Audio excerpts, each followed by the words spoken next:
Hi, I'm Mariana Ruelas, and I'm going to be doing number 3 from section 10.3 from my math lab, which is number 5 in the textbook for section 10.5. So the question says, to test H naught mean equals 100 versus alternative hypothesis mean is not equal to 100, a simple random sample size of n equals 23 is obtained from a population that is known to be normally distributed. Answers part A through D. So part A, if the mean or x bar equals 105 and s equals 8.9, compute the test statistic. So based on that information, it seems like the objective is to test a statement about the population mean with unknown standard deviation. So the equation for that is t, because there is x bar minus m0 s divided by square root of n. So now we're gonna go ahead and identify what the x bar and the s are already provided, and then this one right here is going to be 100. Alright, so the 100 is right here.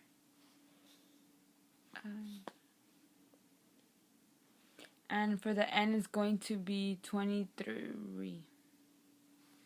It's right here. So now that, let me go ahead and write it out.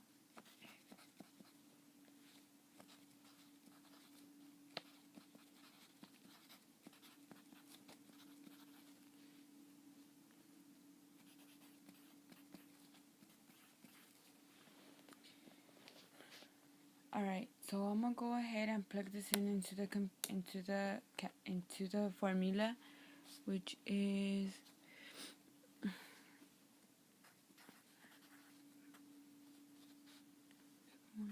100 over 8.9 square root of 23.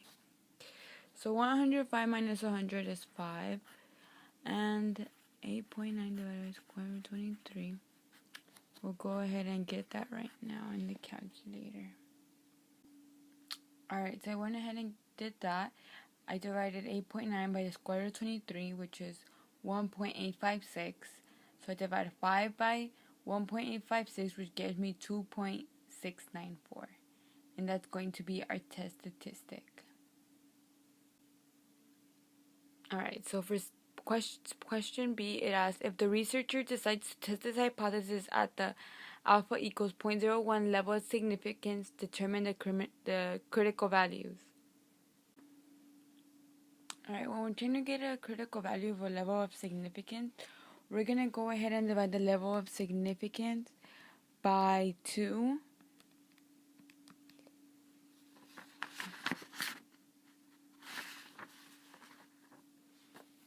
It gets us this. So since we're trying to solve for the critical value with degrees of freedom, we're going to go ahead and use inverse T.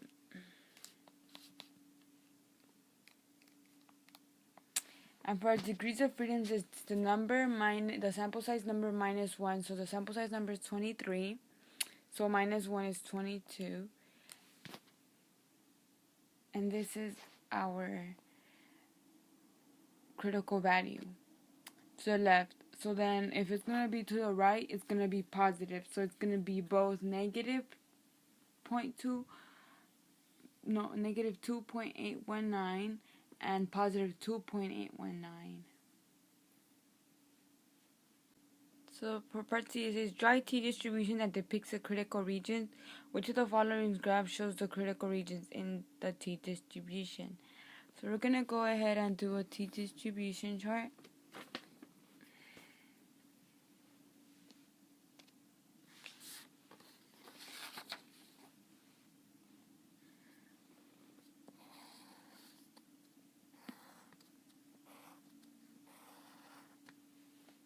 Alright, so since initially for our null hypothesis, it's equal to, P1 is equal to, let's go back to our question.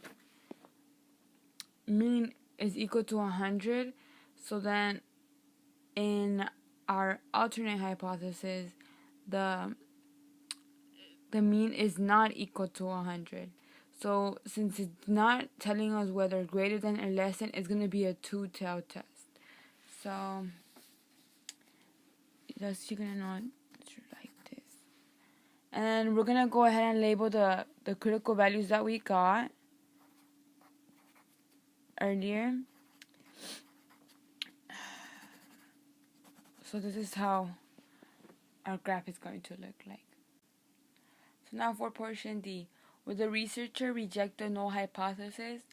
So when the researcher is going to reject the null hypothesis, it's only when it does not, the t value, the test statistic does not land in between the intervals of the critical value.